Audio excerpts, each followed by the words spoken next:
Story time with Shan. Story time. So when I last left off, we were talking about this 2012 show here, The Man Who Fell to Earth.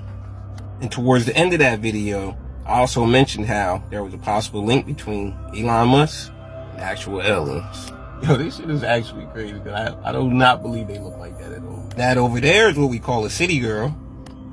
Don't bring them around me, please don't. Now, I have heard similar theories to mine that we will be exposed to any extraterrestrial life that we know of before the year 2030. And the forms of media that we consume are actually just the actual conditioning portion, so we won't be at such a shock when it's actually revealed to us.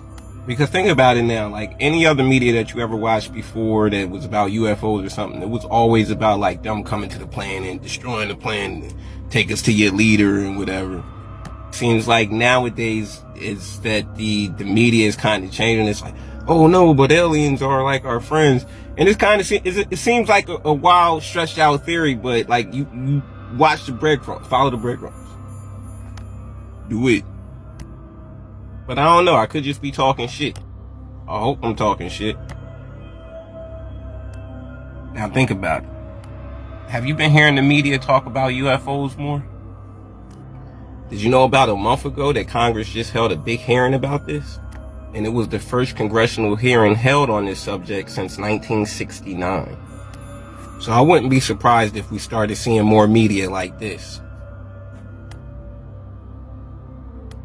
And from my understanding, the reason why all this information is coming out now has something to do with this. Tesla's Neuralink that has been making more progress towards an actual release. And they also have plans to implant their first human subject this year.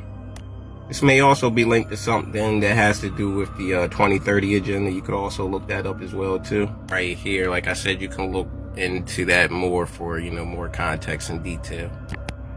So based off of what I noticed, Neuralink is supposed to be basically like an onboard computer that's inside your brain. So anything that's ever been stored on a database somewhere, you'll have access to that. I'm assuming this, you know what I'm saying? Like, I don't know how much, access we'll have to everything, but if it's a will, it's a way. If it's there, we can get to it. So eventually, this information will be out to everybody, and these neural links, having those in our brains that give us those capabilities, so we'll know anyway. So it's probably a situation where they're trying to get ahead of it. But who knows? Only time will tell.